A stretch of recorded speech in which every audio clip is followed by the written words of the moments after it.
Ancient festivals still pulse with life in our modern world. These 45 historical celebrations are not just parties. They are living bridges to our past, defying empires, plagues, and centuries of change. By the end of this journey, you will possess a new understanding of the unbreakable human spirit. What hidden stories of survival and identity are encoded in these rituals? And why does a community's soul often depend on a single, yearly flame? What does the way we celebrate say about who we truly are? That single, yearly flame is more than just tradition. It is a testament to a profound human need, the need to remember who we are. So what is the secret ingredient that allows a festival to endure for centuries or even millennia? It is far more than mere entertainment. These celebrations function as the very lifeblood of cultural identity, a communal anchor that holds fast against the relentless tides of change. They often crystallize around a pivotal moment in a community's shared story, a decisive victory, a life-giving harvest, a profound spiritual awakening. These events embed themselves so deeply into the social fabric that they become inseparable from the people themselves.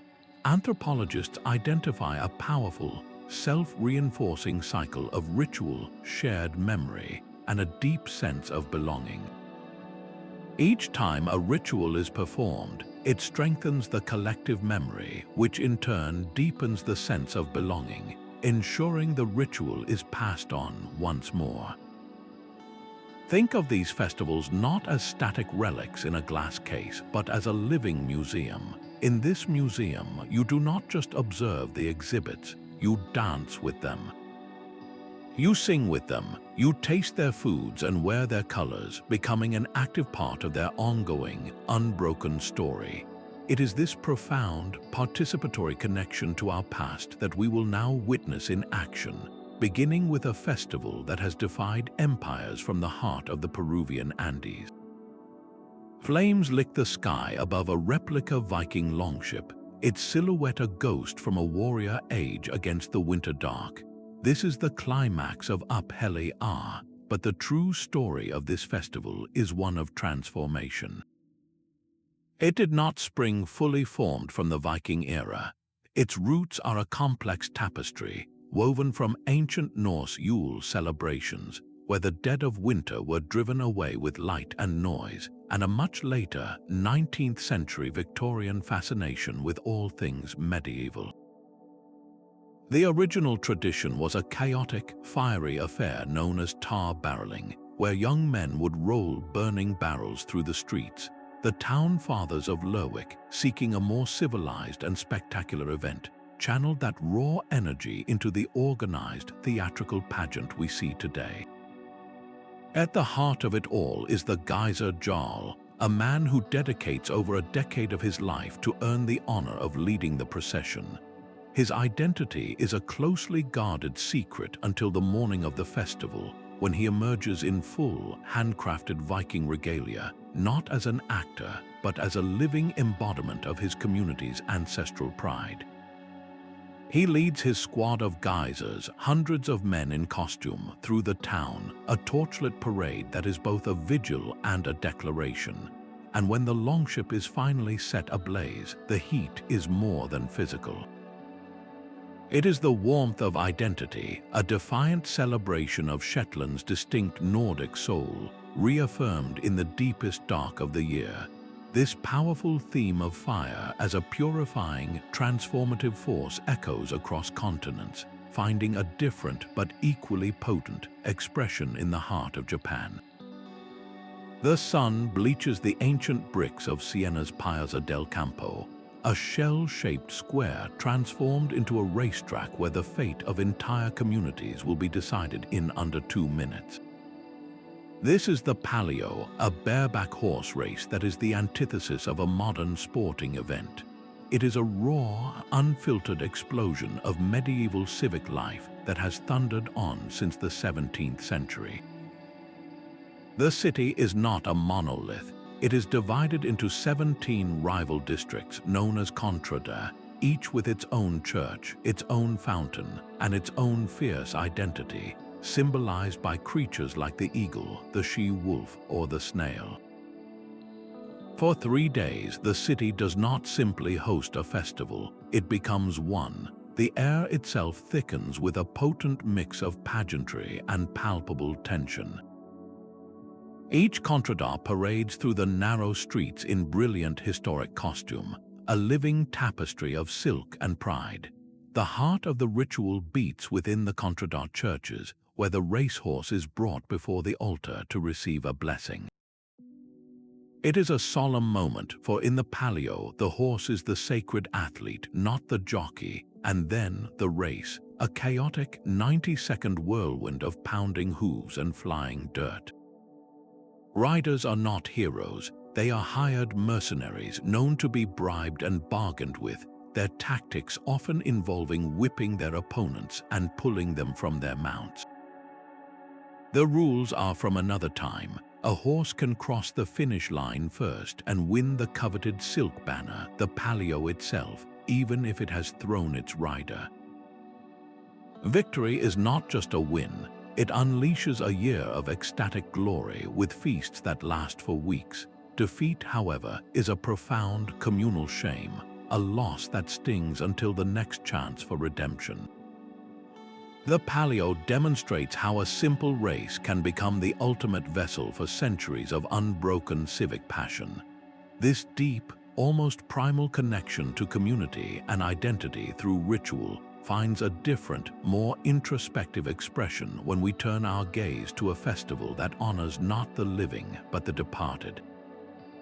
The streets of Mexico bloom with marigolds, their vibrant orange petals believed to guide wandering spirits home.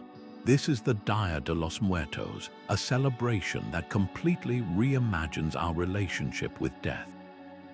Far from a time of mourning, it is a joyous, noisy, and deeply loving family reunion, where the guest of honor happens to be invisible. For a brief, beautiful period, the veil between the living and the dead is thought to grow thin, allowing the souls of departed relatives to return for a visit. The heart of the celebration beats within the home at the ofrenda. This is not a somber altar, but a festive table overflowing with memory. Families build these elaborate displays, layering them with photographs, the favorite foods and drinks of the loved one, sweet sugar skulls and flickering candles. Every item is an invitation. The scent of pan de muerto, a sweet egg bread, fills the air, while a glass of water is left to quench a spirit's long journey. The entire ritual is built on a profound belief, one with ancient roots stretching back over 3,000 years.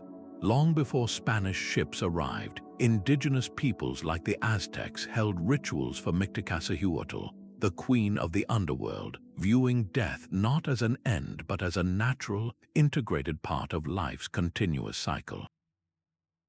When Catholicism arrived with its All Saints and All Souls Days, the traditions did not vanish. They merged, creating the unique, syncretic festival we see today, now honored globally by UNESCO. The result is a community-wide affirmation that love is stronger than death. In town squares, people paint their faces as calaveras or elegant skeletons, not to frighten but to laugh alongside their ancestors. Parades burst with music and color, a collective shout into the void that says, "You are remembered, and you are still with us." This vibrant, unafraid embrace of mortality presents a stunning contrast to the quiet solemnity we find in a different corner of the world. Far out in the North Atlantic, where the wind whips the sea into a fury, the Tórshavn Sea Festival is a roar of defiance against the isolation of the islands. This is not a celebration of conquering the ocean, but of belonging to it. For generations, the people of the Faroe Islands have built their entire existence upon the rhythms of the sea, a relationship forged in peril and profound gratitude. The festival itself may be a modern creation, but the way of life it venerates is ancient, rooted in the vital, dangerous practices of fishing and whaling that have sustained these communities for centuries. The air fills with the sounds of boat races, where skill and teamwork are tested not for sport alone, but as a living rehearsal for survival. On the shore, against a breathtaking backdrop of dramatic cliffs and deep fjords, you can taste this history directly. Traditional sea fare like whale meat and blubber are shared, not as novelty, but as a direct, tangible link to the sustenance the ocean provides. Demonstrations of age-old maritime skills, from net mending to navigation, are performed with a reverence usually reserved for sacred rites.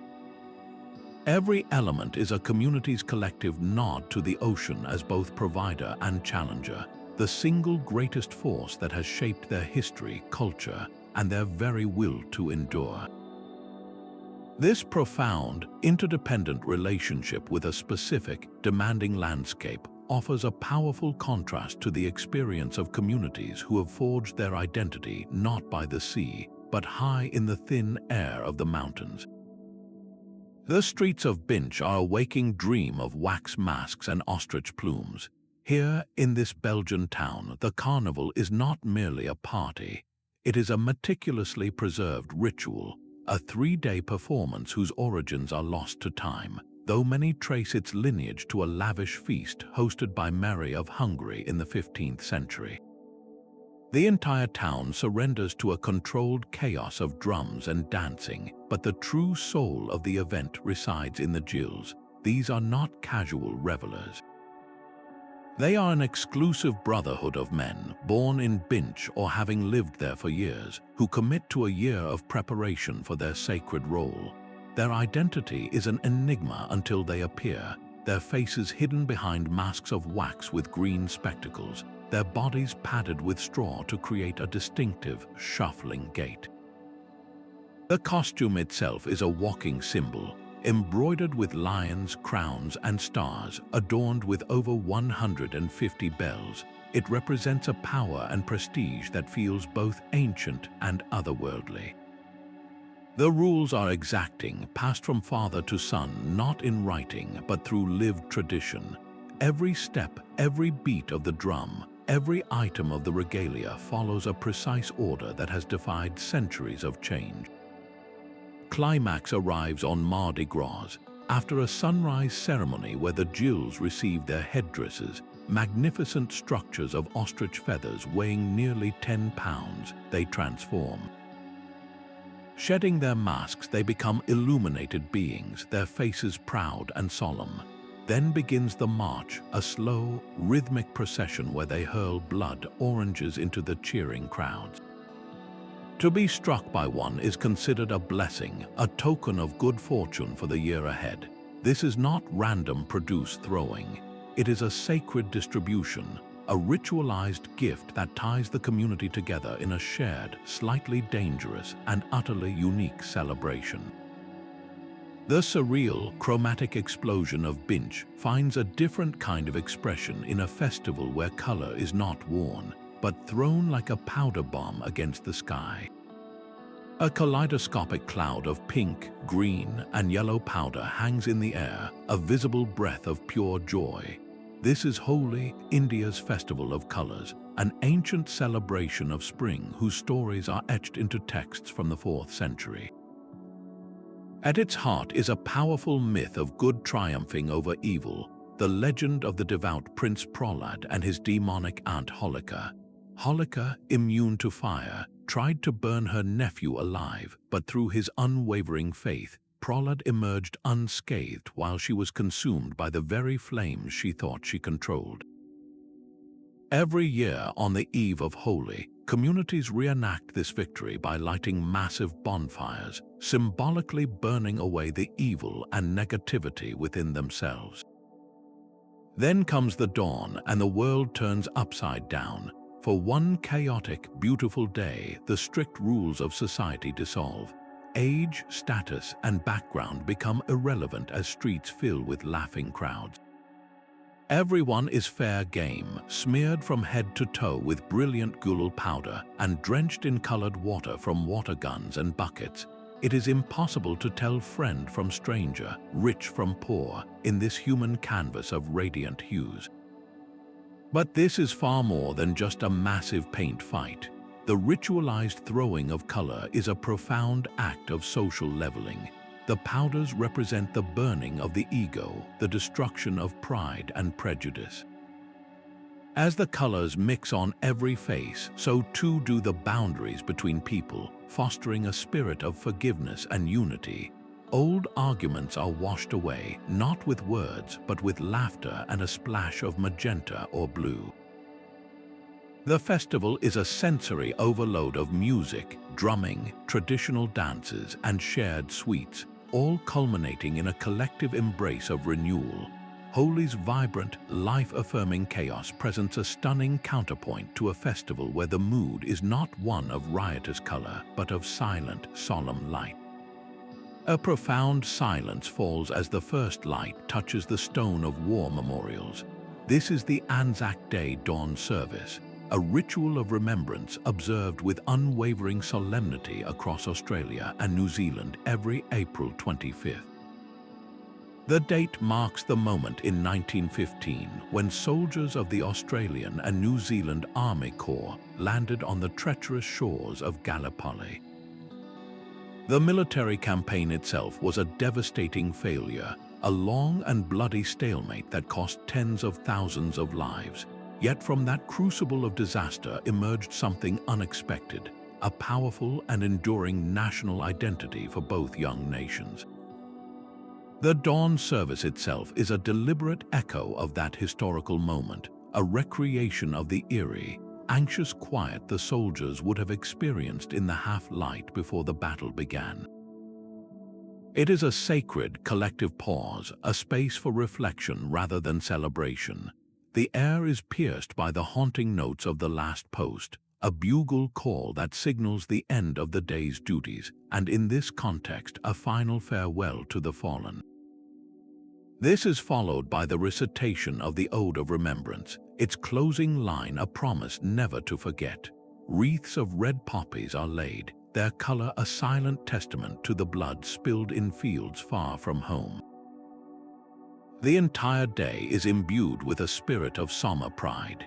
It does not glorify war. Instead, it honors the very human qualities that were forged in its horrors, the endurance, the courage, and the profound bonds of mateship that became a cornerstone of the national character.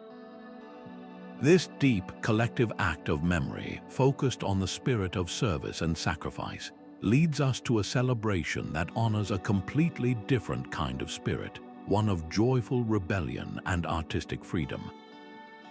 In the quiet humidity of a Japanese summer evening, the soft glow of lanterns begins to dot the landscape, each one a beacon in the growing dark. This is Obon, a Buddhist tradition stretching back over 500 years, a time when the boundary between the living and the dead is believed to grow thin. The entire festival is an act of welcome. Families meticulously clean the graves of their ancestors, preparing a spiritual homecoming. At household altars, they arrange delicate offerings of food, drink, and fresh flowers, a way to nourish the returning spirits after their long journey.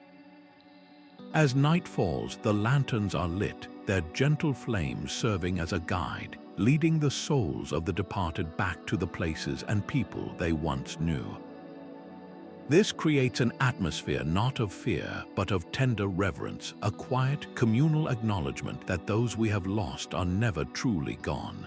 The culmination of this sacred reunion is the Bon Odori, the dance of Obon. In town squares and village centers, people of all ages form large, slow-moving circles. The dance steps are simple, often symbolic of ancestral trades like farming or fishing, and are passed down through generations. There is a palpable, bittersweet feeling in the air, a blend of sadness for physical absence and a profound joy for the enduring connection that is being celebrated.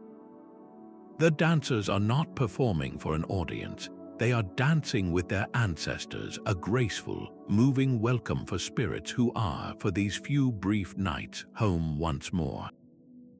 This elegant, heartfelt ritual of circular motion and gentle light stands in stark contrast to the festival that follows, a celebration where order is shattered by a chaotic, crimson storm. A spontaneous street brawl between local youths in 1945 somehow birthed a global phenomenon. That is the messy, uncertain origin of La Tomatina. Every last Wednesday of August, the quiet Spanish town of Buñol is utterly transformed. For one single, chaotic hour, its narrow streets are flooded with a sea of crimson pulp as thousands of people from every corner of the globe pelt each other with over 100 metric tons of overripe tomatoes. It is the world's largest food fight, a spectacle of pure, unadulterated mayhem. But how did a simple squabble escalate into this institutionalized madness? The stories are as juicy as the tomatoes themselves. One popular legend claims it began as an anti-authority protest, with young people hurling tomatoes from a market stall at a politician during a parade. Another suggests it was just a group of friends, their exuberance spilling over into a produce-filled fracas that captured the town's imagination. Regardless of its true start, what was once a local tradition has exploded into an international sensation. Yet this is not a lawless free-for-all.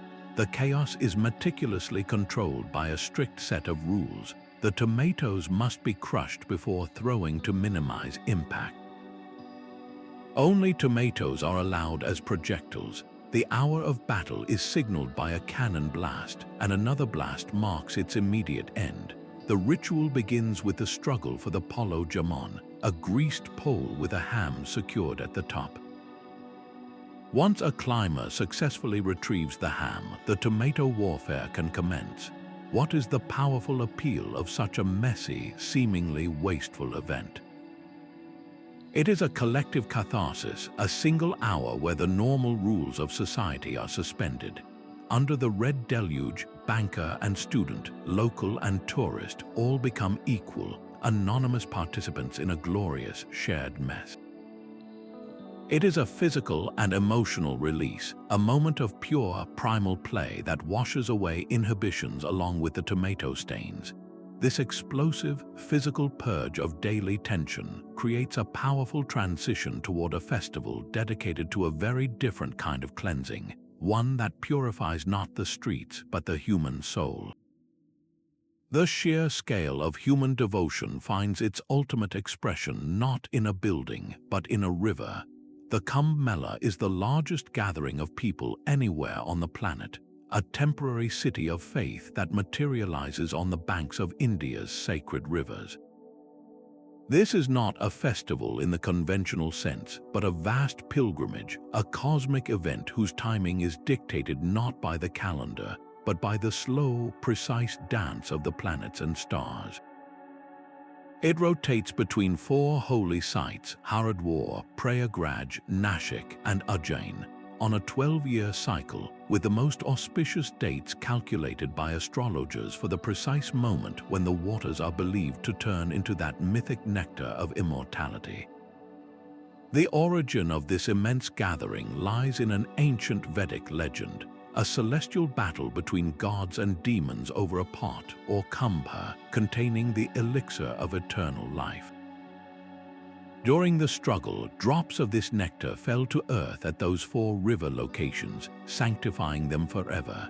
The entire purpose of the pilgrimage orbits around a single, transformative act, the Shahi Snan, or the royal bath. On the most auspicious days, millions of pilgrims descend into the frigid water at dawn. The sight is staggering, a slow-moving river of humanity wading into the current with a focus that borders on trance. Among them are the sadhus, Hindu holy men who have renounced worldly life. Some, the Nagas, march in a state of complete nudation, their bodies smeared in holy ash, their matted hair flowing like rivers of their own. Their presence is electrifying, a raw display of ascetic power and devotion.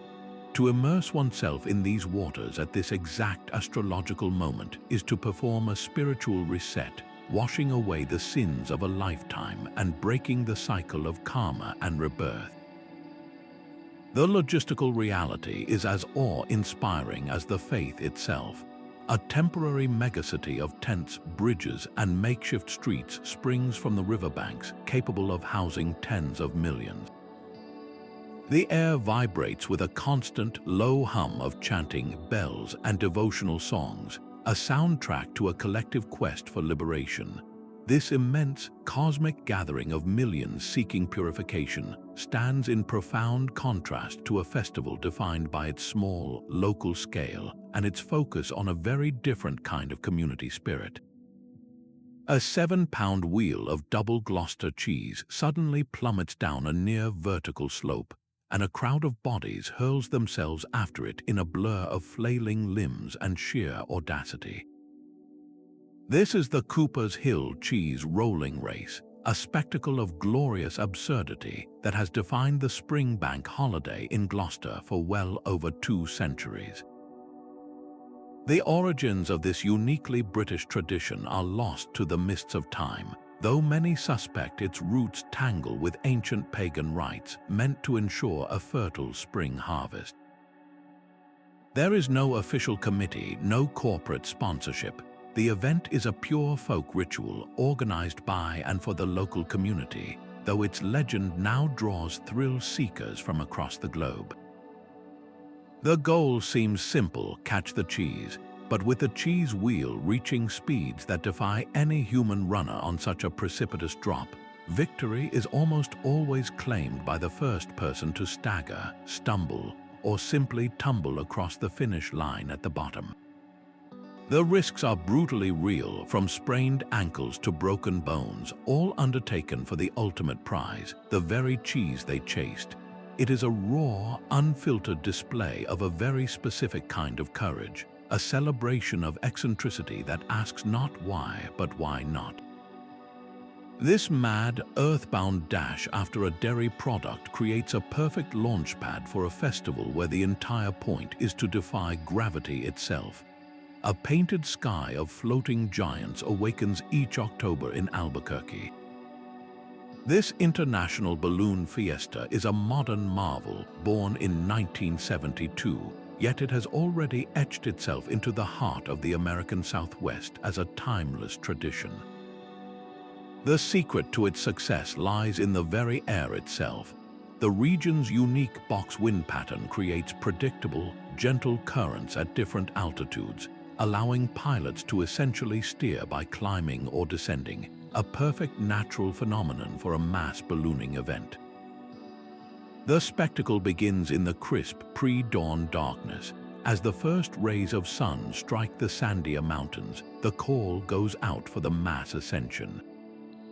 One by one, then in a breathtaking wave, hundreds of envelopes of nylon and fire inflate, transforming the field into a garden of glowing, burgeoning color. The roar of propane burners becomes a constant chorus as these gentle giants lift off in a synchronized ballet, a feat of coordination that turns the entire sky into a living, moving mosaic. The imagination soars alongside them, past special-shaped balloons that look like cartoon characters, animals, and everyday objects whimsically transformed. And when night falls, the magic takes a different form during the balloon glow. Tethered to the ground, the balloons pulse with light in unison, like a fleet of colossal lanterns, their silent, rhythmic glow casting an otherworldly light on the faces of thousands of upturned viewers. It is a pure celebration of human ingenuity and the universal, childlike dream of flight. This spectacular ascent into the heavens brings us gently back to the soil, to a festival that honors the very ground from which we all grow. While the Fiesta spectacle fills the air with modern spectacle, another festival thrives on whispers and shadows. Far from the open plazas of Linz, in the heart of England's Pennine Hills, the ancient village of Vesak hosts the Britannia coconut dancers. Every Easter Saturday, this troupe of 8 men, clad in stark black and white with red and white skirts and blackened faces, performs a ritual so old its true meaning has been lost to time. Their faces are not painted in an act of caricature, but are traditionally blackened with soot, a practice some historians link to ancient miners disguising themselves from evil spirits, or perhaps to Moorish influences from centuries past. The dance itself is a strange, hypnotic spectacle of precise, rhythmic footwork, with each dancer holding a wooden disc in each hand, which they click together like industrial castanets. The troupe traverses a 7-mile route through the town and surrounding hills, stopping at predetermined points, often pubs or historic boundaries, to perform their cryptic steps. The most haunting theory suggests the dance is a survival of a medieval plague ritual, a desperate attempt to ward off disease through rhythmic noise and symbolic purification. The closed nature of the troupe, where membership is often passed down through families, and the deliberate secrecy surrounding certain aspects of the performance, only deepens the mystery. This is not a show performed for tourists, but a deeply ingrained, almost private ritual for the community itself, a yearly reaffirmation of an identity so unique even its own origins are a puzzle. This powerful sense of a hidden, localized tradition stands in stark contrast to a celebration that is anything but secret, one that floods the streets of an entire nation with a very public and very wet expression of faith. The thin, high-altitude air of Puno vibrates with the thunder of 10,000 drums.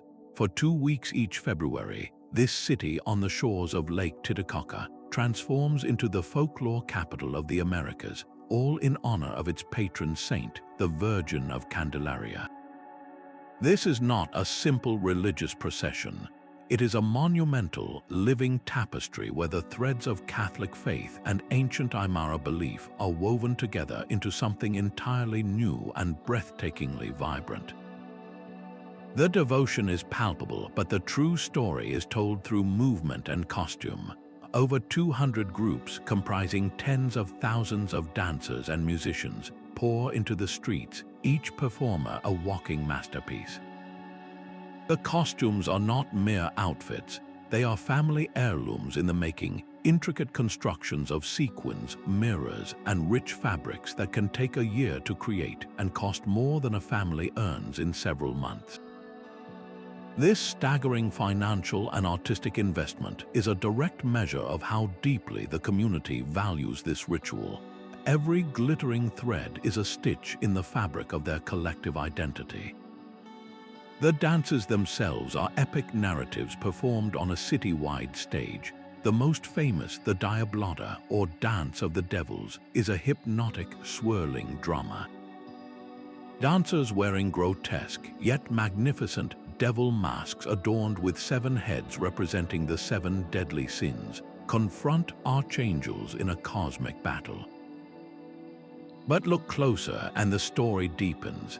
The masks often fuse Christian demonic imagery with pre-Columbian symbols of underworld gods.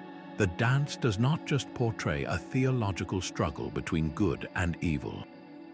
It silently enacts the trauma of the Spanish conquest and the resilient spirit of indigenous resistance, a story of cultural survival told through the rhythm of feet on cobblestone. The entire festival is a masterclass in syncretism, a powerful demonstration of how a community can absorb outside influences without losing its own soul, choosing to honor a Catholic virgin while simultaneously celebrating its own unbroken Andean heart. This profound act of blending faith with a deep, ancestral connection to the land finds a pure, unadulterated echo in a celebration dedicated solely to the earth itself. A perfect, luminous circle hangs in the night sky, a silent beacon for millions of families gathering in its glow. the Mid-Autumn Festival transforms the simple act of looking up into a profound celebration of reunion, a tradition as rich and layered as the mooncakes shared to mark the occasion. Its history is deeply rooted in the soil, a harvest festival from China's Shang dynasty that gave thanks for the season's bounty. Over 3,000 years, this agricultural gratitude evolved into a poetic, family-centered ritual, all orbiting the moon's brightest and most perfect appearance of the entire year. The heart of the celebration is the family reunion dinner, after which everyone moves outside, arranging chairs and tables to bask in the moonlight. They eat fragrant pomelos and slurp sweet taro dishes, but the undisputed star is the mooncake. This rich, intricately patterned pastry is a universe in a single bite. Its dense, sweet filling of red bean or lotus seed paste gives way to a surprising, salty center, a single salted egg yolk that perfectly represents the full moon itself. Gifting these elaborate pastries to friends and family is a vital social ritual, a tangible expression of connection and well-wishing. And with every bite, you are also tasting a piece of ancient folklore. The most beloved tale is that of Chang, the beautiful woman who consumed an elixir of immortality and floated to the moon, where she is said to reside still, accompanied only by a jade rabbit. This story of bittersweet separation makes the family reunions happening below on Earth feel even more precious. In Vietnam, the festival, known as Tletawanibift Trung Thur, takes on an even more vibrant and playful energy, becoming a true children's festival.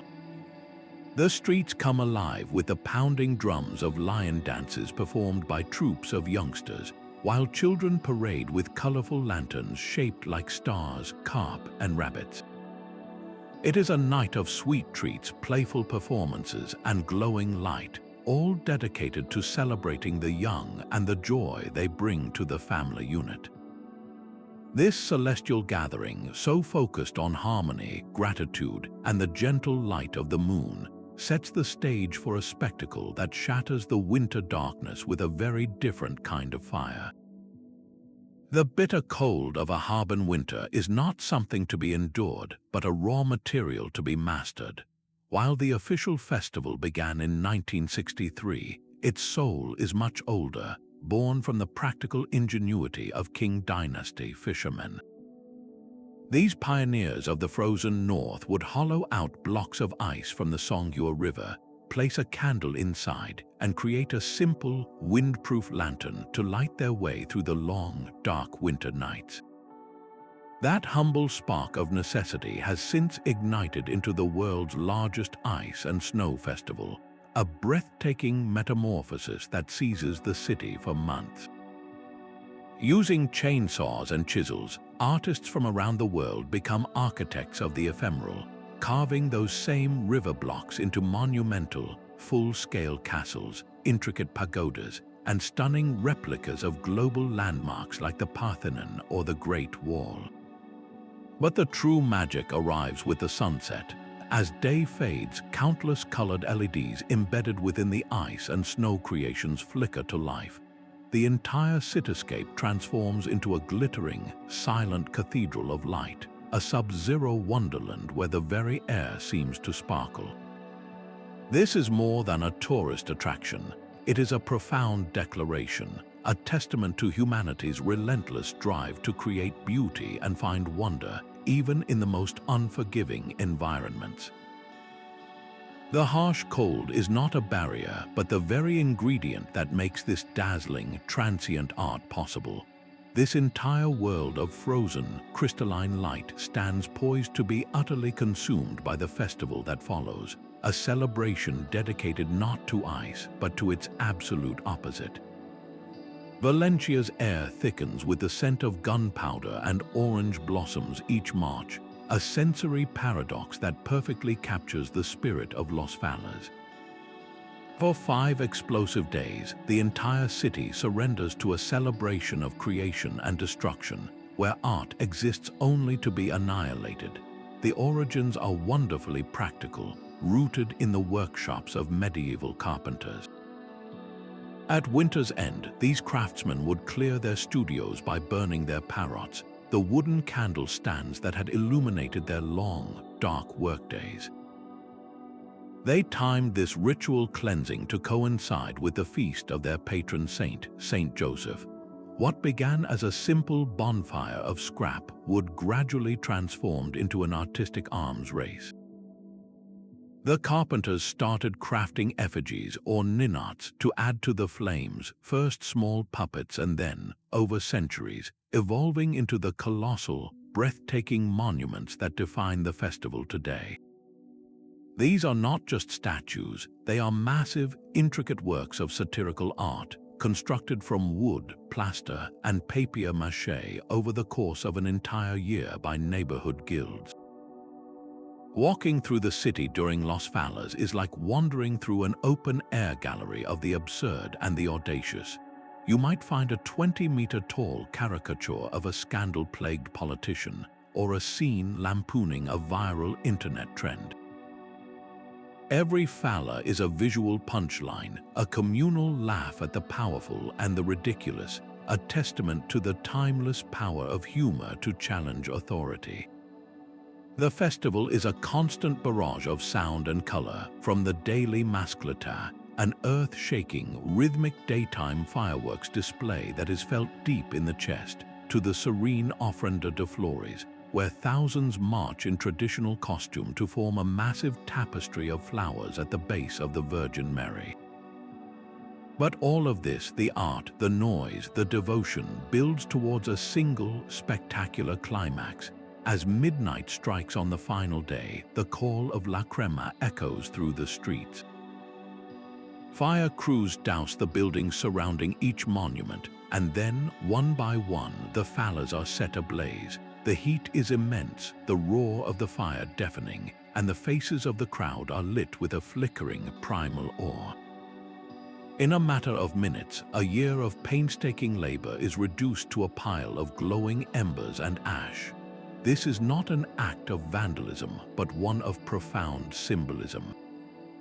The fire is a purifier, a necessary destruction that clears the way for renewal. It is a collective, cathartic release of the past year's grievances and failures, a fiery promise to start again. This blazing purification ritual leads us to a festival that is its absolute watery opposite.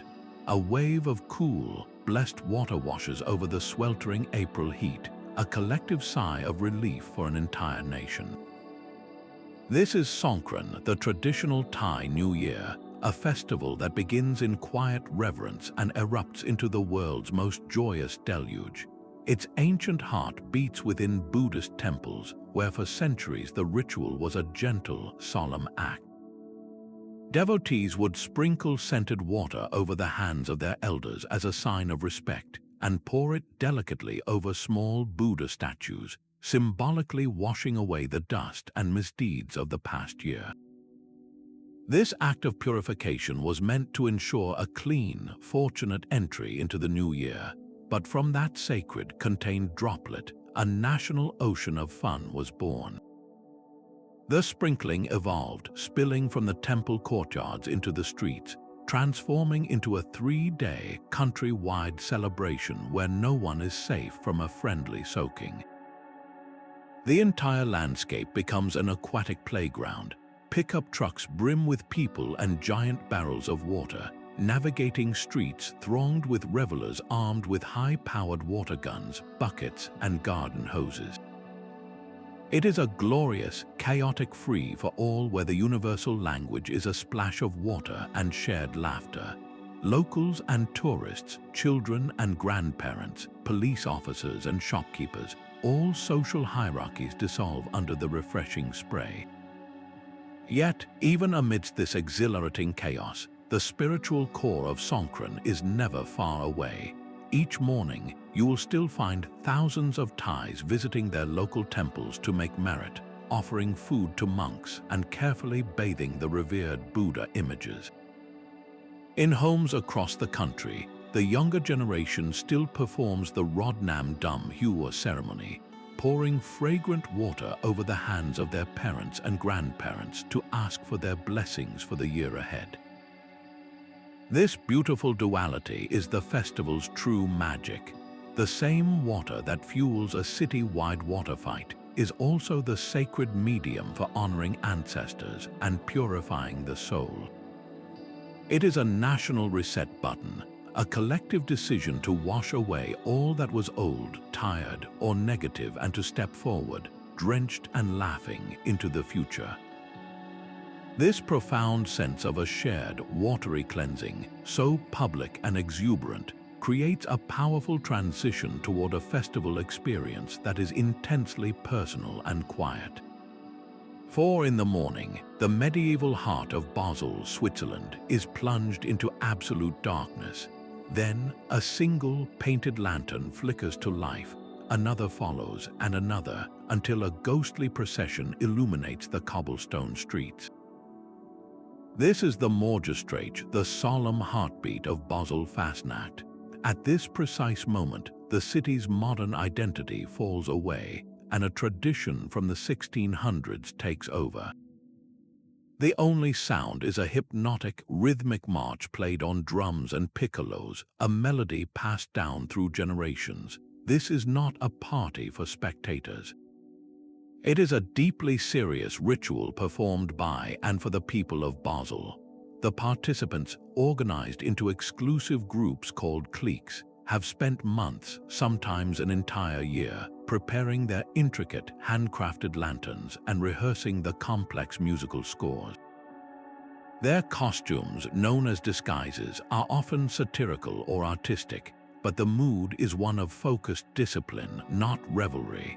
To be part of a clique is a point of immense local pride, a commitment to preserving a piece of the city's soul. The entire event is a powerful, silent protest against the darkness, a declaration that this community's unique spirit cannot be extinguished. This mesmerizing display of ordered light and sound, emerging from a planned blackout, sets the stage for a festival that achieves the very opposite effect, flooding an entire desert nation with a brilliance that can be seen from space. A river of golden light now flows through the very windows of Lyon. Every year on December 8th, the city fulfills a promise made over 170 years ago, a vow born from gratitude after the plague receded. The story goes that in 1852, the city commissioned a grand statue of the Virgin Mary to be placed atop the Fourvière Hill. The unveiling was scheduled for September, but the Saône River burst its banks, flooding the city and forcing a delay. When the new date finally arrived, a ferocious storm threatened to cancel the ceremony once more. But as darkness fell, the skies miraculously cleared. In a spontaneous, city-wide act of devotion, the people of Lyon took matters into their own hands. They placed lit candles in glasses on their windowsills, creating a breathtaking, shimmering pathway through the city's streets to guide the Virgin statue to its new home. That single, humble gesture of faith ignited a tradition that now defines the city. The Fête des Lumières has since blossomed from a one-night candlelit vigil into a spectacular 4-day festival of light art. World-renowned artists descend upon Lyon, turning its historic facades, public squares, and even the river itself into a living canvas. They use cutting-edge video mapping to make centuries-old buildings breathe and dance with color, crafting immersive installations that play with shadow, reflection, and pure imagination. The entire city becomes an open-air gallery of the ephemeral, where technology and tradition merge into a single, breathtaking spectacle. Yet, despite the scale and the global fame, the heart of the festival remains unchanged. In the midst of the grand, crowd-pleasing projections, you can still find the Lyonnese placing their own simple, flickering candles in their windows, a quiet, personal tribute glowing amidst the technological wonder. It is a perfect demonstration of how a community's deepest traditions can not only survive but flourish, evolving to embrace the future without ever forgetting the simple, human spark that started it all. This collective, brilliant defiance of the winter dark prepares us for a celebration that finds its power not in illumination, but in its absolute, profound absence. This river of light flowing towards the stars finds its earthly counterpart in a celebration that honors the soil from which we all grow. While Yipeng releases wishes to the heavens, another ancient festival, rooted in the same region, gives thanks for the bounty firmly beneath our feet. The sky lanterns of Chiang Mai represent a spiritual release, but this next tradition is a physical, communal gratitude for the harvest that sustains life itself. 16 days of clinking steins and soaring carnival rides transform Munich into a global village of good cheer. This is Oktoberfest, the world's largest folk festival, a boisterous tradition born from royal matrimony. In 1810, the citizens of Munich were invited to celebrate the wedding of Crown Prince Ludwig and Princess Therese in the fields, named in her honor. The original festivities centered on horse races, a spectacle long since vanished, but the communal spirit of that first public party ignited a flame that has burned brightly for over 2 centuries. What began as a single royal event evolved into an annual anchor of Bavarian identity, a ritual of sheer scale that draws millions from every corner of the globe. At its heart is a very specific brew. The beer served here is not the standard lager found in a corner store. It is a stronger, amber-colored Märzen, brewed by only 6 Munich breweries according to a strict purity law, and served in massive 1-liter glass mugs within cavernous, temporary tents, each with its own unique character. The air is thick with the scent of roasted chicken, sizzling sausages, and giant, soft pretzels. Yet, to dismiss this as merely a massive beer hall is to miss its deeper cultural resonance. The true magic of Oktoberfest is its atmosphere of Gemütlichkeit, a uniquely German concept of cozy, congenial belonging. It is that warm, communal feeling of sharing a long wooden table with strangers who quickly become friends, all united in song and celebration. And look around, the traditional clothing you see is not a costume for tourists. The dirndls and lederhosen are a genuine expression of local pride, a daily worn tract that connects the wearer to a deep and cherished heritage. This monumental, joyful celebration of community through shared food, drink, and song creates a powerful contrast to a festival where the focus turns inward towards spiritual discipline and silent reverence. The stillness of a pre-dawn meal is broken only by whispered prayers, a quiet beginning to a day of profound discipline. This is Ramadan, a pillar of Islamic faith observed by over 1 billion people across the globe. Its history is not rooted in harvest or historical victory, but in a singular spiritual event, the first revelation of the Quran to the Prophet Muhammad. For an entire lunar month, from the first light of dawn until the setting of the sun, Muslims engage in a complete fast, abstaining not only from all food and drink but also from negative thoughts and actions. This is far more than a test of physical endurance. It is a conscious act of spiritual recalibration, a month dedicated to intense prayer, deep self-reflection, and heightened charity. The fast is designed to cultivate empathy, to feel in one's own body the pangs of hunger that the less fortunate experience every day, thereby fostering a powerful, practical compassion. As the sun dips below the horizon, the fast is broken with the iftar meal. This is rarely a solitary event. Families and communities gather, often beginning with a simple date and water, following the tradition of the Prophet before sharing a generous feast. The atmosphere is one of celebration and profound gratitude, a daily renewal of social and spiritual bonds. This entire month of devotion builds towards a magnificent climax, Eid al-Fitr, the festival of breaking the fast. The day begins with special communal prayers, with vast congregations filling open fields and mosques. Everyone wears their best, often new clothes, a symbol of renewal and purity. Homes are filled with the sounds of celebration as families exchange gifts. Children receive presents, and delicious, elaborate sweets are shared with neighbors and strangers alike. It is a global day of joy, gratitude, and charity, where every Muslim is obliged to give so that even the poorest can join the feast.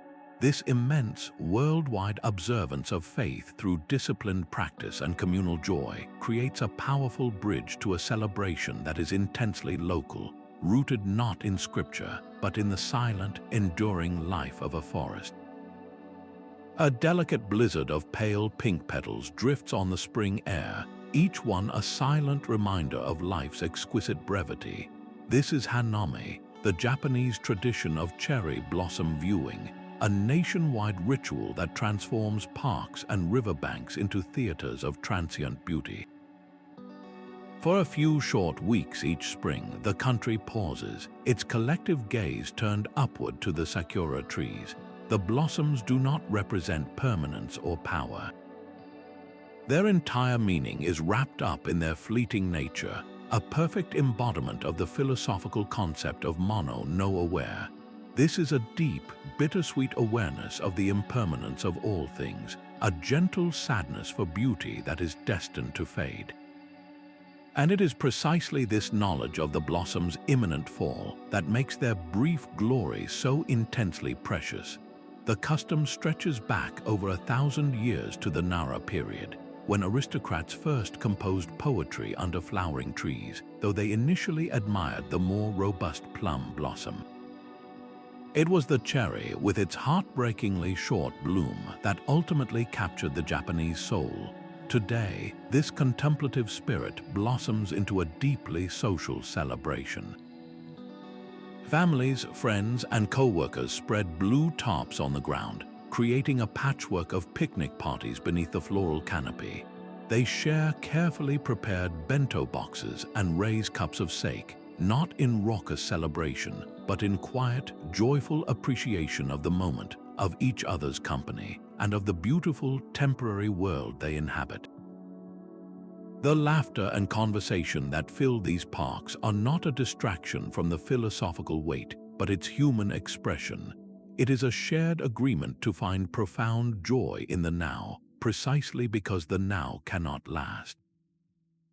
This collective, peaceful acceptance of nature's cycles, this celebration of the ephemeral, sets the stage for a festival that is its polar opposite, a roaring, defiant declaration of identity built to echo through the ages. The roar of a steel pan band cuts through the London air, a sound that carries the warmth of the Caribbean into the heart of the city. This is the Notting Hill Carnival, a vibrant testament to the power of a diaspora to carve out a space for joy and identity. It was born not from ancient myth, but from a very modern and urgent need. In 1966, in a London still grappling with the racial tensions of the post-war era, activist Ron Laslet and the British Afro-Caribbean community, particularly immigrants from Trinidad, created this celebration as a direct response. It was a peaceful, powerful act of claiming their place, a declaration that their culture was not something to be hidden, but to be shared with brilliance and pride. From that courageous beginning, it has swelled into Europe's largest street festival, a two-day event that now draws over 2 million people into its vibrant embrace. The carnival is a complete sensory immersion. Elaborate costumes, towering constructions of feathers, sequins, and beads glide down the streets, each one a moving piece of art that takes months of communal labor to create. The air itself vibrates with the pulsing rhythms of soca and calypso, blasting from massive, truck-mounted sound systems that turn entire neighborhoods into open-air dance halls. But this is far more than a simple party. Every sequin, every beat is a bold statement of resilience. It is the children of immigrants celebrating the culture of their parents. It is a community asserting its right to be seen and heard on its own terms. For one weekend each August, the streets of London are utterly transformed, not just decorated but spiritually reclaimed, becoming a temporary, triumphant Caribbean island. This powerful, modern assertion of cultural identity through vibrant public display stands in stark contrast to a festival that draws its power from secrecy, silence, and the ancient, whispering life of a forest. The air in Ivrea turns thick with the citrus scent of crushed fruit and the raw energy of rebellion. This is the Battle of the Oranges, a three-day war where the ammunition is bitter and the symbolism is profoundly sweet. The entire spectacle is a living history lesson, reenacting a legendary 13th century act of defiance. The story tells of a miller's daughter named Violetta, who, according to law, was subjected to the tyrannical lord's dreaded right to spend the night with any new bride. She refused this unjust demand, and in a moment of desperate courage, she decapitated the lord, sparking a full-scale uprising that freed the town. Today, the town square becomes a stage for that very rebellion. Thousands of Aranceri, the orange throwers on foot, represent the commoners. They face off against teams of Aranceri riding on horse-drawn carts, who symbolize the Lord's armored guards. The chaos is immense and physically demanding. Truckloads of oranges, over 400,000 kilograms of them, are hurled through the air in a furious, bruising volley. Participants wear red Phrygian caps, the symbol of the revolutionaries, and for those 3 days, every direct hit with a fruit is a symbolic strike against oppression itself. To be an Aranceri is a local rite of passage, a tangible way to touch the town's history of liberation and declare that civic freedom is a value worth fighting for, even if the battlefield is paved with slippery, pulpy fruit. This violent, cathartic reenactment of a people's victory makes the transition to a celebration of pure, peaceful artistry all the more striking. A grand, curated stage was envisioned to heal a continent, but the true magic erupted just outside its doors. The Edinburgh International Festival was founded in 1947 with a noble, post-war mission to provide a platform for the flowering of the human spirit through high culture. That same year, 8 theatre groups, finding themselves without an invitation, decided to perform anyway, setting up stages on the literal fringes of the official event. From that beautiful accident, an anarchic global phenomenon was born. The Edinburgh Festival Fringe operates on a single, radical principle: open access. If you have a show and can find a venue, you are in. There are no juries, no selection committees, no gatekeepers of taste. This philosophy has unleashed the largest arts festival on earth, a glorious, month-long cacophony that completely consumes the Scottish capital every August. The city itself becomes a living, breathing theatre. Every conceivable space is transformed, from grand old halls to dusty church basements, from crowded pubs to the backs of taxis. Here, a world-famous comedian might try out risky new material in a 200-seat room, while right next door, a university student from the other side of the world performs a one-person show about heartbreak for an audience of 5. This is the Fringe's unique alchemy, the thrilling possibility that the next global sensation could be discovered in a tiny, makeshift room above a bar. That raw, unfiltered talent can bypass the traditional corridors of power and find its audience directly. It is a chaotic, democratic explosion of pure creativity, a testament to the irrepressible human need to make art, with or without an invitation. This boundless, unpredictable celebration of artistic freedom stands in stark contrast to a festival where every gesture is precisely measured, every moment dedicated to a higher power. The silence of a Seville night is broken by a single, mournful drumbeat, a sound that pulls the entire city into a state of collective contemplation. For 1 week each spring, normal life ceases during Semana Santa, as dozens of ancient religious brotherhoods, known as cofradias, enact a slow, sacred march through the cobbled streets.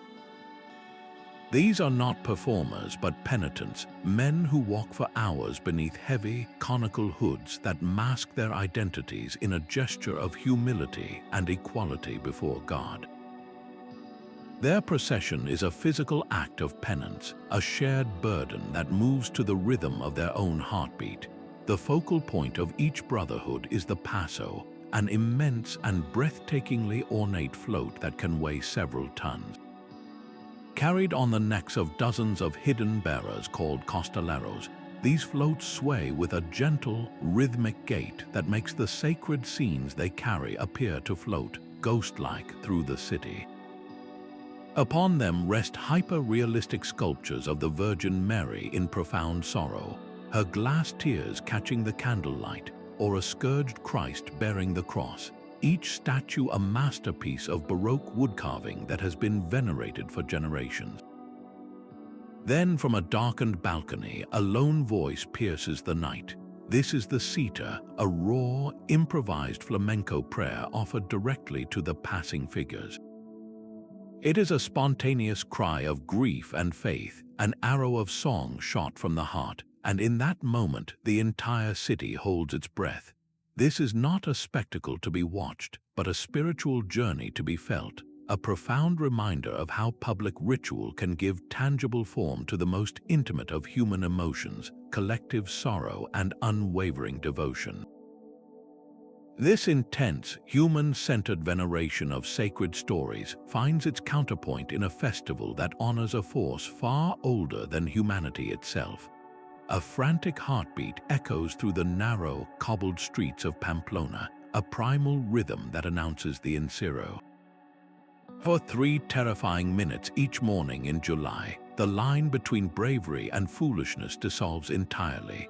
Though immortalized by Ernest Hemingway in his novel The Sun Also Rises, this running of the bulls was not born from literary romance. It began as a simple, practical chore, the daily herding of bulls from their holding pens to the bullring for the evening's fight. Sometime in the late 19th century, a few daring locals decided to add an element of danger to this mundane task, sprinting ahead of the animals and transforming a farmer's duty into a global symbol of adrenaline-fueled machismo. The course is a treacherous 825-meter sprint through a winding urban canyon where the ground is slick and the walls offer little escape. The runners, clad in the traditional white uniform with a red neckerchief, are not just racing the bulls, they are racing their own fear, their own mortality, in a ritual that honors the city's patron saint, San Fermin. The goal is not to be the fastest, but to run as close to the horns as possible without being gored, a breathtaking display of bravado that has resulted in countless injuries and deaths over the years. The event is deeply controversial, criticized by animal rights groups and many outside observers who see it as a needless risk. Yet for its participants and the community that upholds it, the encierro is an inextricable part of their cultural fabric, a yearly test of courage that embodies a very specific, raw ideal of masculinity. This explosive, life-risking dash for glory creates a powerful transition toward a celebration that is its absolute opposite, a festival dedicated not to outer courage, but to profound inner peace. A profound serenity descends upon the island nation as every home, street, and temple begins to glow with soft, handmade light. Vesak is a triple celebration, honoring the birth, enlightenment, and final passing of Gautama Buddha, but in Sri Lanka, it becomes a public meditation on peace itself. The entire country engages in a collective act of illumination, crafting intricate lanterns from paper and bamboo. These are not mere decorations.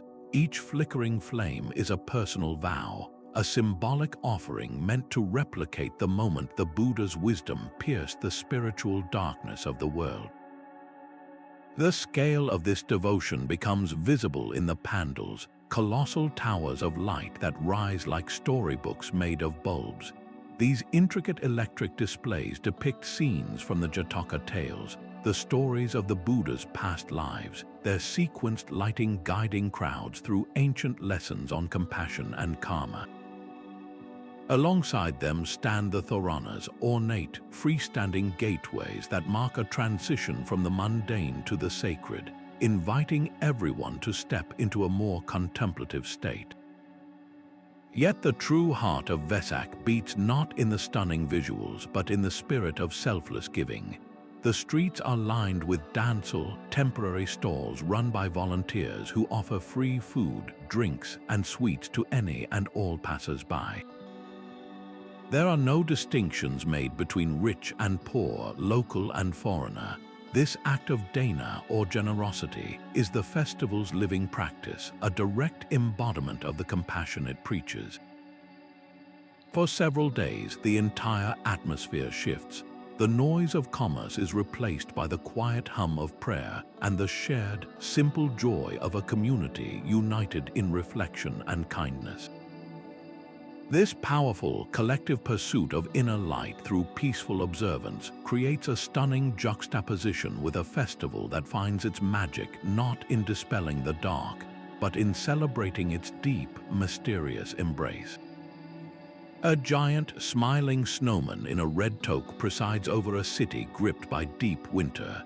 Since 1894, the Quebec Winter Carnival has been a masterclass in joyful defiance, transforming the bitter Canadian cold into a playground of frosty art and communal warmth.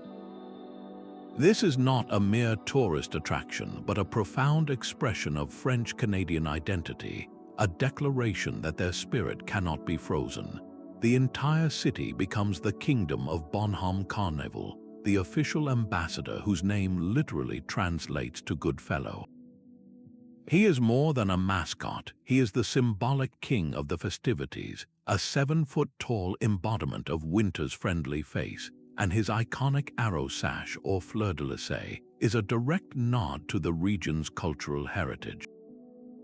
At the heart of his realm stands a majestic palace, a fairy-tale fortress constructed entirely from hundreds of massive blocks of clear ice, a glittering testament to human ingenuity in the face of the elements.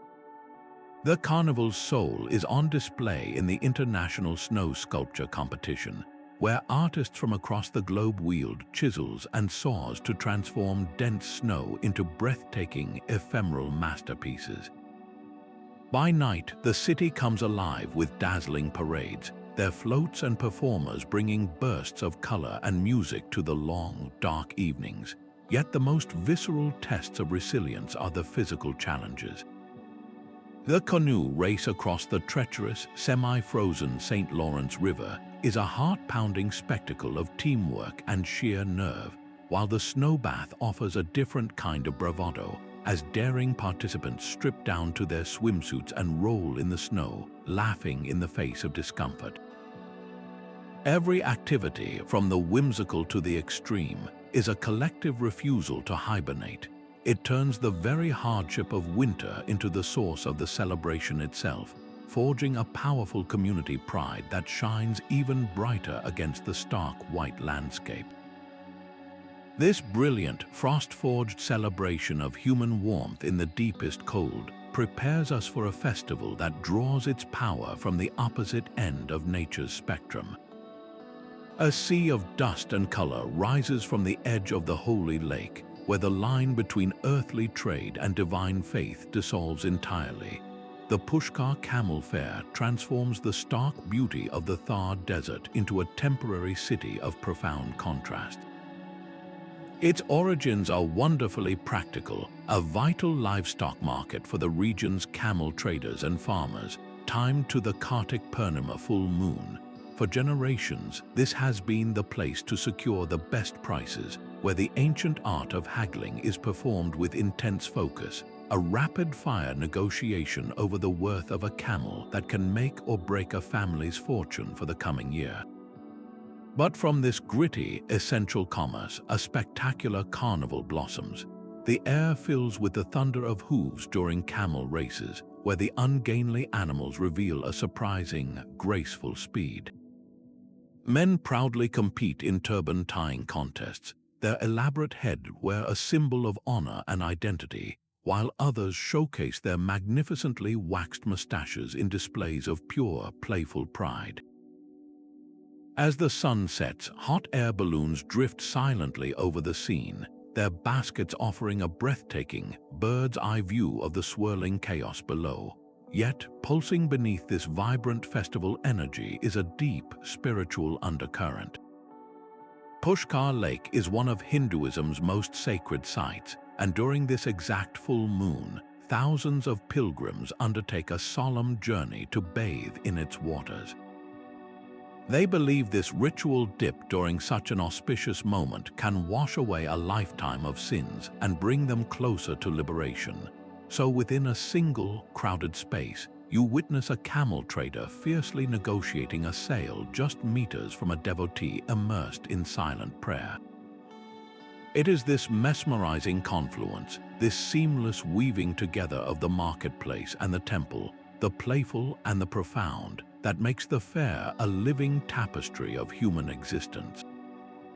This vibrant fusion of the sacred and the secular, set against a vast desert landscape, creates a powerful contrast to the tranquil, singular focus of a festival that honors the boundless sea.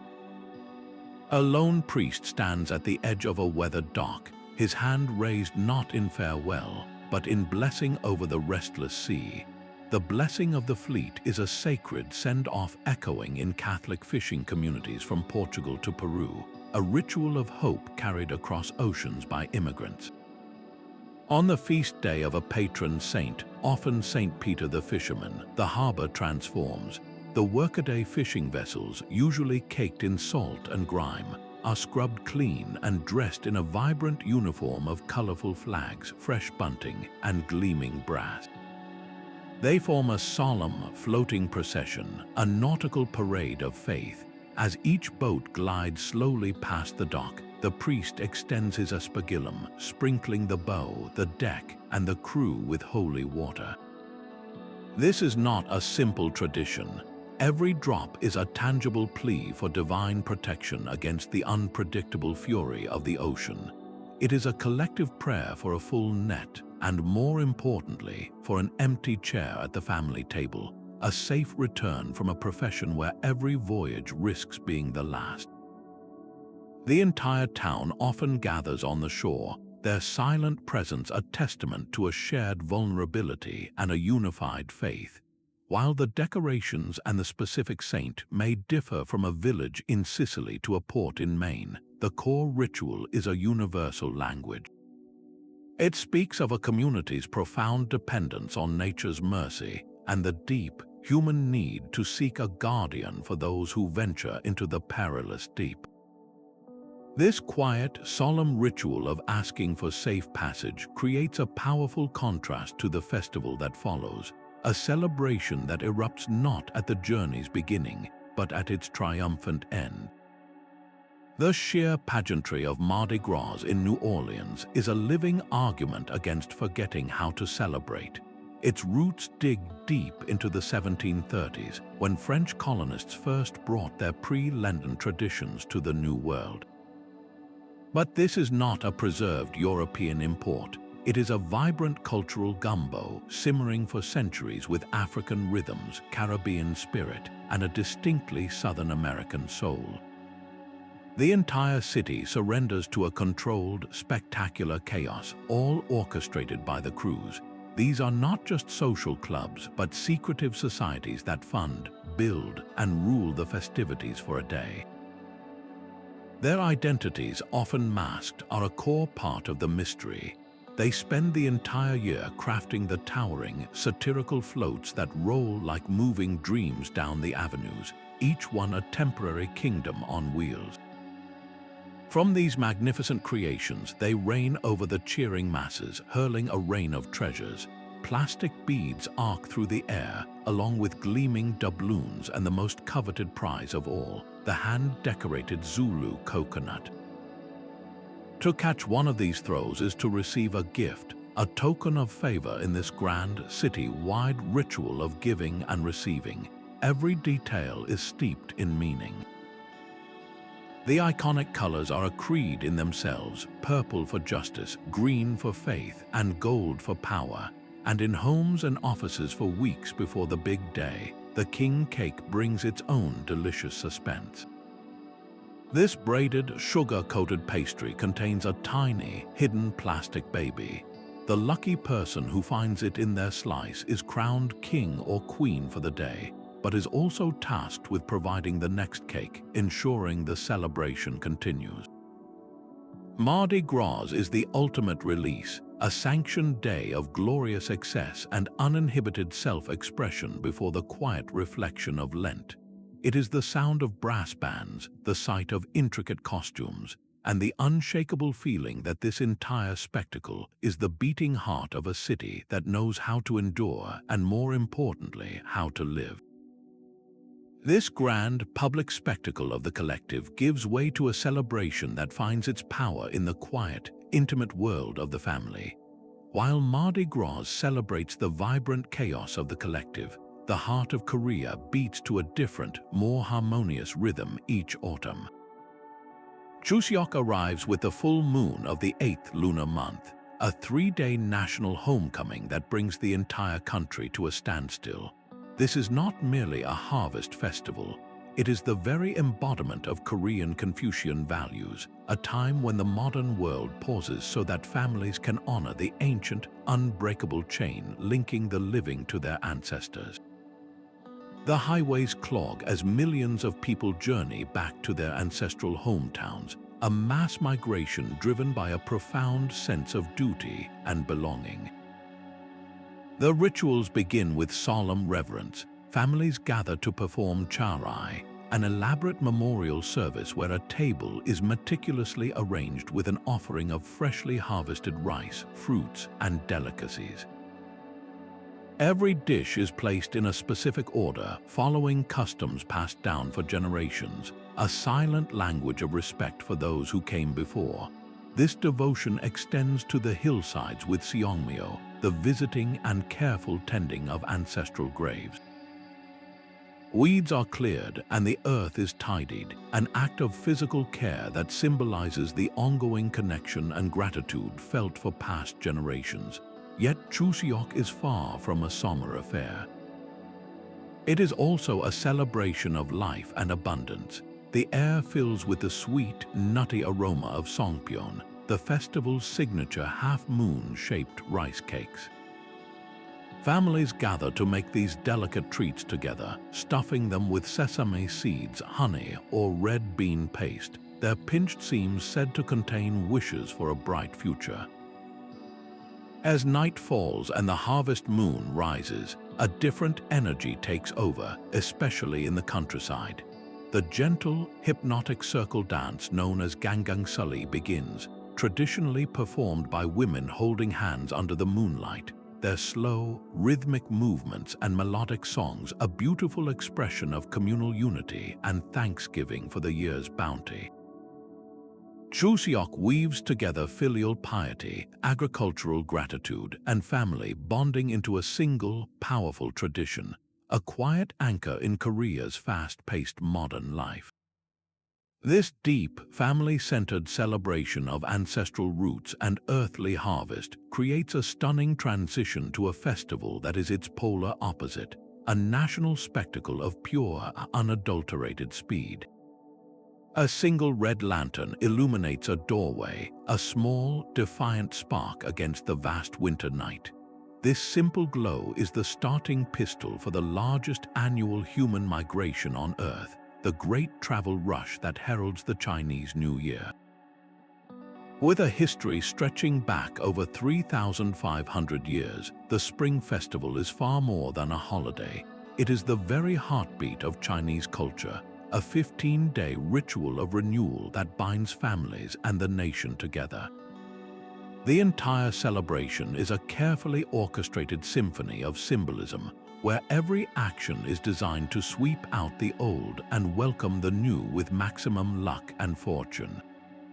In the days leading up to the new year, homes undergo a deep, thorough cleaning, an act that is far more than domestic tidiness. It is a physical and spiritual purge, a symbolic sweeping away of any lingering misfortune from the past year to make a clean space for the good to enter. Then the color red takes over. Doorways and windows are adorned with red paper couplets bearing poetic wishes for prosperity and happiness, while red lanterns are hung to cast their protective glow. This is not merely decoration, it is a defense system rooted in ancient legend.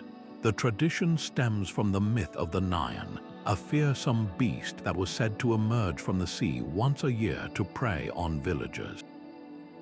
People discovered the monster was terrified of the color red, loud noises, and fire, and so they used these tools to drive it away. This is why the vibrant, thundering dragon and lion dances that parade through the streets are not just performances, they are communal exorcisms, a roaring, joyful noise to scare off any remnant of the old year's demons. The same logic fuels the massive, crackling fireworks displays that light up the sky at midnight, their percussive blasts cleansing the air itself. The absolute, non-negotiable heart of the festival is the reunion dinner on New Year's Eve. No matter the distance or difficulty, every family member is expected to return home for this meal. The table groans with dishes that are edible puns, each one a wish for the future. Fish is served whole to symbolize abundance, with the word for fish sounding like the word for surplus. Dumplings are shaped like ancient gold ingots, promising wealth. Long noodles represent a long and healthy life. This meal is a sacred anchor, reinforcing the family unit as the fundamental building block of society. The next morning, children receive the coveted hongbao, little red envelopes filled with crisp new money, a gift that transfers good fortune and blessings from the older generation to the young.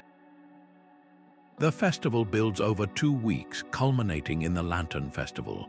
On this 15th night, the first full moon of the new year, the streets fill with a silent, glowing parade. People carry elaborate, handcrafted lanterns, often in the shape of the current zodiac animal, and solve riddles written on slips of paper attached to them. It is a night of gentle light and quiet contemplation, a final, beautiful farewell to the old cycle and a hopeful gaze into the year ahead. This explosive, family-centered welcome of the new year, with its brilliant lights and thunderous noise, gives way to a festival of quiet remembrance where the only light is a single, solemn flame. A profound silence settles over the cemeteries of Poland, a quiet so deep it seems to amplify the gentle flicker of countless flames. This is All Souls' Day, or Dzień Zadaszny, a national ritual of remembrance observed not with festive noise, but with a beautiful, collective solemnity. On November 2nd, as the autumn darkness gathers early, families across the country make their way to the resting places of their loved ones. The air grows crisp, carrying the subtle scent of wax and decaying leaves. This is not a hurried visit, but a deliberate act of devotion. Graves are meticulously cleaned of summer's debris, then adorned with fresh flowers, with chrysanthemums being the traditional bloom of choice for their hardiness against the encroaching cold. But the true transformation comes with the lighting of the zeniks. These are not ordinary candles, but special, durable grave lanterns, often housed in glass, designed to withstand the wind. One by one, they are lit, their small flames multiplying until the entire cemetery is transformed into a vast, silent sea of shimmering light. There are no loud lamentations here, only the quiet company of the living keeping a gentle vigil for the departed. The glowing landscape becomes a breathtaking visual language of love and memory, a national affirmation that the bonds of family and community are not severed by death, but merely transformed. The entire country seems to pause in this shared moment, honoring its collective past and its ancestors in a unified, poignant act of reflection. This quiet, nationwide illumination of memory through flickering candlelight creates a powerful transition toward a festival that venerates a very different kind of illumination, the eternal light of knowledge itself. The final Christmas gifts in Portugal and Brazil are not exchanged in December, but under the warm January sun. Dia de Reyes arrives on January 6th, a festive conclusion to the holiday season that marks the Epiphany, the day the three wise men finally reached the infant Jesus. Families gather for one last celebratory meal, and the centerpiece is the bolo rei, or king cake. This is no ordinary dessert. It is a grand, ring-shaped fruitcake, studded with crystallized fruits that gleam like jewels, a direct echo of the gifts brought by the kings. Baked deep inside its sweet dough are two hidden surprises, a small, typically porcelain prize, and a dry fava bean. The discovery of these tokens is a moment of shared anticipation and gentle humor. Finding the prize brings good luck, but finding the fava bean carries a different responsibility. That person is traditionally tasked with buying, or at least providing, the king cake for the next year's celebration, a playful obligation that ensures the tradition continues. In many towns, the day is also filled with music, as groups of singers travel from door to door, their traditional songs recounting the journey of the Holy Family and the Magi. This sweet, melodic ending to the Christmas cycle beautifully sets the stage for a new beginning, as our attention turns to a festival that does not look back, but firmly plants its feet in the future, celebrating the very start of the agricultural year. The air at Visva Bharati University fills not with chaotic powder, but with the precise melody of Rabindranath Tagore's songs. This is Basanta Utsav, a spring festival that elevates the boisterous energy of Holi into a refined cultural performance. Its modern form is deeply intertwined with the vision of the Nobel laureate poet, who sought to frame the changing seasons as a source of artistic and spiritual inspiration. He institutionalized this celebration at his university, shaping it into a poetic ode to the season of new beginnings. The entire atmosphere is one of curated beauty. Participants, primarily students and teachers, adorn themselves in the color of spring itself, a brilliant, luminous yellow that also symbolizes the pursuit of knowledge. The festival grounds become a living stage for dance, music, and the recitation of poetry, all dedicated to the themes of love, renewal, and the natural world. Colors are present, but they are applied with a gentle, almost painterly touch, a far cry from the riotous splatter of the north. A handful of scented red powder, or abir, might be delicately brushed on a friend's cheek as a mark of affection, a gesture that feels more like a blessing than a prank.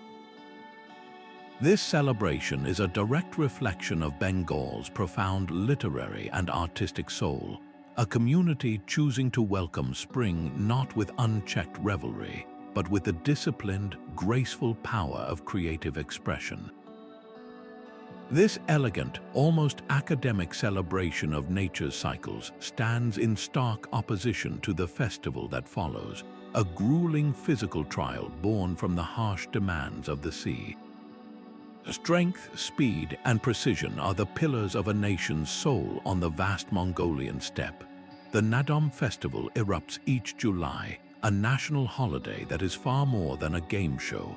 It is a living, breathing reenactment of the martial prowess that forged the Mongol Empire under Genghis Khan. For nearly 8 centuries, these three manly games have been the ultimate test of the nomadic warrior spirit. Mongolian wrestling is a spectacle of sheer power and ritual. There are no weight classes, and a single match concludes only when any part of a contestant's body, other than his feet or hands, touches the ground. The competitors, dressed in traditional jackets and small briefs, perform the eagle dance before each bout, a hypnotic display meant to showcase their strength and agility, like raptors preparing for a hunt. Then comes the thunder of hooves. The horse races are not a short sprint but a grueling cross-country marathon across the open grassland, covering distances of up to 30 kilometers. And here lies one of Naadam's most distinctive features. The jockeys are children, some as young as 5 or 6 years old. These boys and girls are chosen for their light weight, their courage forged in the saddle almost as soon as they can walk.